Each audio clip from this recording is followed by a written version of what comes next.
Ante todo, muy buenos días a los presentes y a las personas que nos acompañan de la Sociedad Peruana de Derecho Internacional.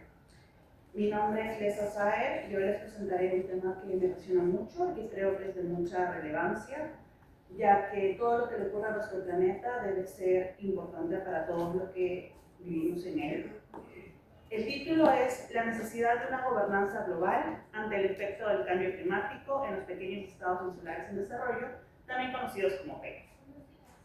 Para poder comprender este título es necesario entender que los desastres naturales, el aumento del nivel del mar, el derretimiento de los glaciares y el incremento de la temperatura son solamente unos signos de que nuestro planeta Tierra no se encuentra del todo bien y por lo tanto todos los estados y los ciudadanos terminamos sufriendo en esto.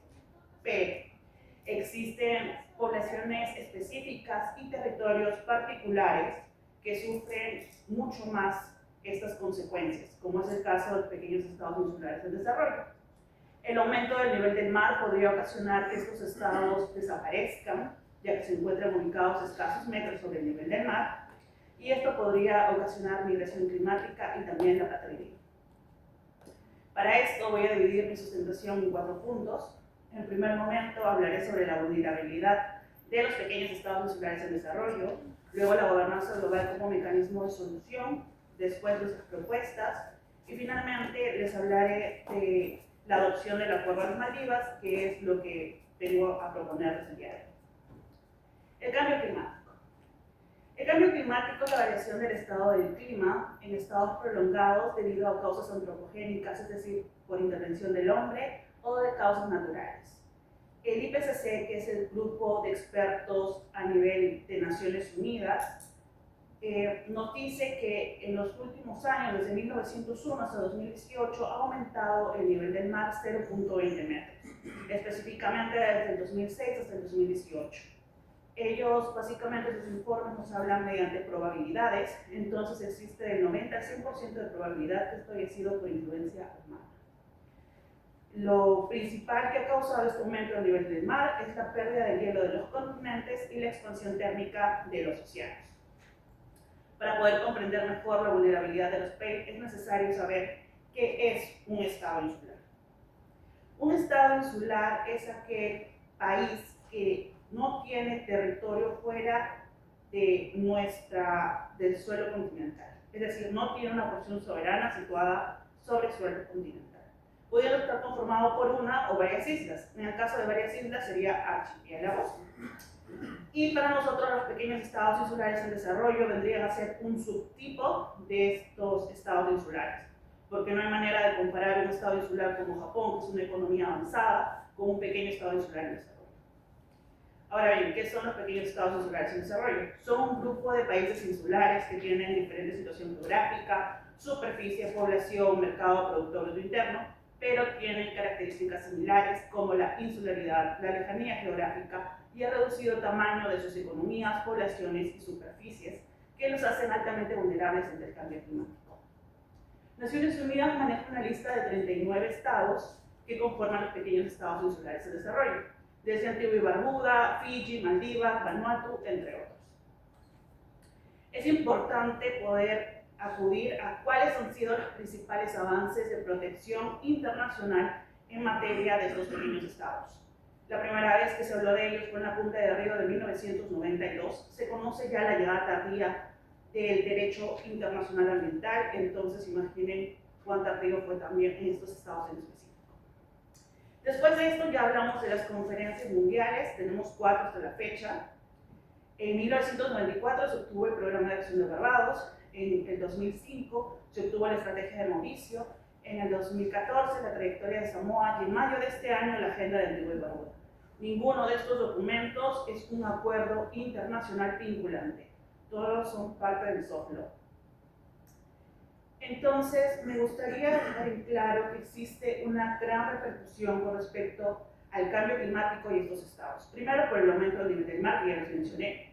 Segundo, porque hay una gran afectación de los recursos locales, al nivel de que suelen ser la principal economía de estos pequeños estados insulares en desarrollo y al verse afectados, se ha afectado su sustento. También tenemos otras consecuencias como la reducción de los recursos hídricos, la salinización de tierras agrícolas, la escasez del agua y la falta de escasez alimentaria. No es suficiente el exponer cuáles son los problemas, es importante también hablar de cuáles son las posibles soluciones para este problema. Entonces, aquí tenemos a la gobernanza global, que son procesos empleados por los actores internacionales, no solamente los estados, que buscan solucionar los desafíos mundiales globales. Paralelamente tenemos la cooperación internacional, que es la relación entre dos o más actores internacionales con el objeto de alcanzar metas de desarrollo consensuadas. Entonces, tenemos que la cooperación internacional sería un instrumento para que la gobernanza global pueda atacar estos desafíos mundiales actuales. Naciones Unidas maneja una lista de estos desafíos, entre ellos acabar con la pobreza, los derechos humanos, y tenemos, por supuesto, el cambio climático. Entonces, nosotros traemos unas propuestas para el uso de la gobernanza global. En primer momento, la diplomacia climática. En cuanto a la diplomacia climática, tiene que formar parte de todas estas negociaciones climáticas y tienen que abarcarse dos puntos claves. Primero, eliminar la barrera idiomática. Y segundo, garantizar la participación de esos pequeños estados insulares de desarrollo en todas las conferencias que existan a nivel medioambiental que les afecten o hablen sobre temas vinculantes a ellos. Sin embargo, no basta y no es suficiente con exponer de forma romántica este problema, esta situación y apelar a la humanidad. Es importante el poder manifestar estrategias de negociación que nos lleven a llamar la atención de estados que no son PEI para que puedan también tomar compromisos en favor a estos. De los 39 estados he tomado como materia de mi investigación a 19, teniendo como base 1000 metros sobre el nivel del mar como punto más alto en los estados. Podemos ver que hay estados como Tuvalu, que está a 4.5 metros sobre el nivel del mar, o las Maldivas, que es el más bajo, con 2.4 metros sobre el nivel del mar. Entonces, las dos estrategias de negociación que se presentan para captar el interés de países que no son PEI en la toma de acuerdos sería, en primer lugar, los estados próximos a los PEI que pueden verse afectados por la migración climática. ¿Qué sucede? Como estos estados son propensos a desaparecer en el futuro por el aumento del nivel del mar, estas personas que viven en estos estados van a resultar migrando.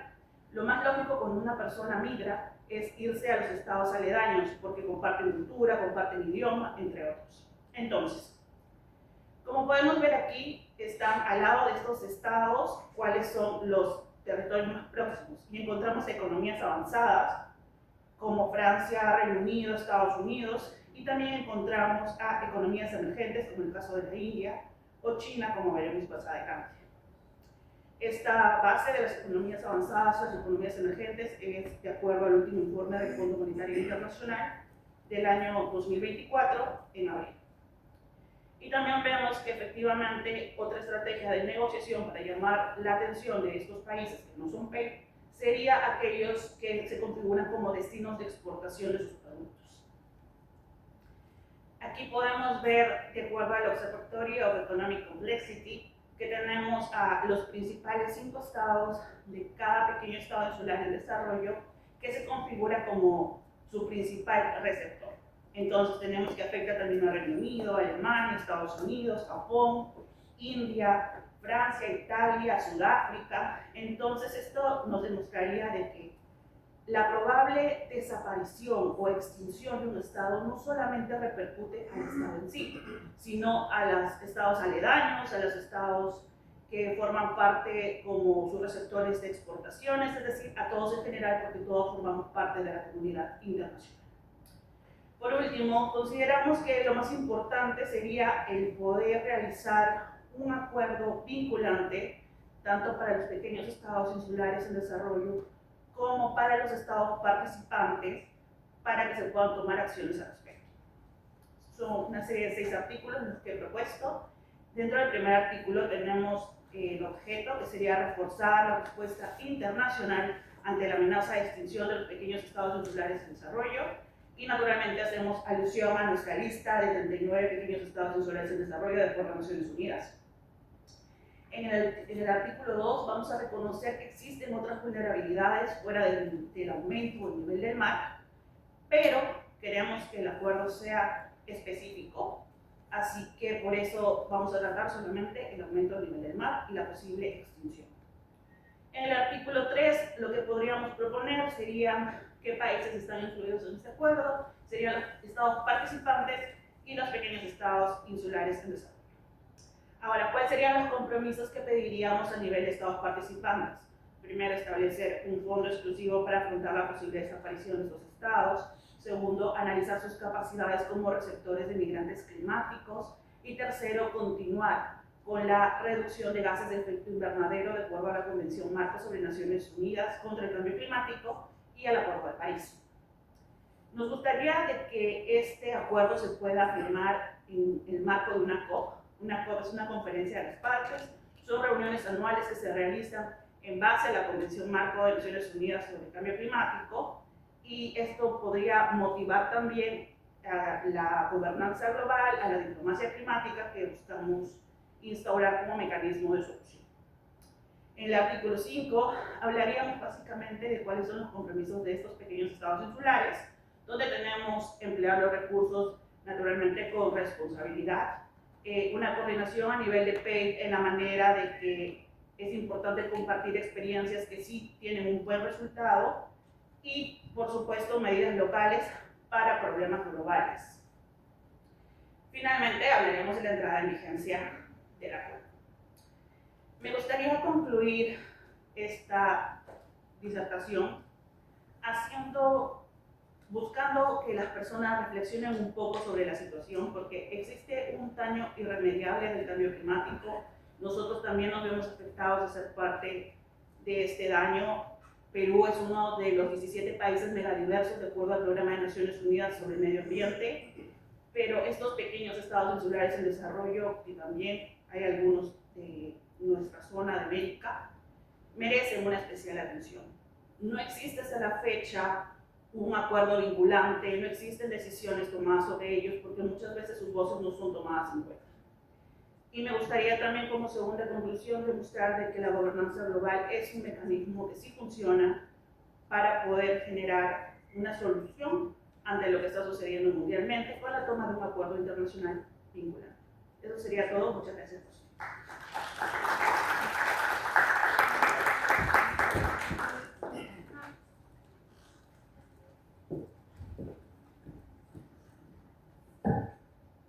Agradecemos la disertación de Lesa Sáenz López y enseguida contaremos con la participación de la ponencia intitulada Ciudades Latinoamericanas, Desafíos Estructurales y Perspectivas de Desarrollo Inclusivo y Sostenible. Esta ponencia es conjunta, pero la expone Patricia Vega Pacheco, quien es bachiller en Derecho por la Universidad Nacional de Trujillo, miembro del Programa de Estudios Internacionales, Justicia y Derechos Humanos de la misma universidad, miembro del Semillero de Investigación, Migración, Derechos Humanos y Cambio Climático, con distinciones en concursos de derechos humanos y migración a nivel nacional y regional. Le damos la bienvenida.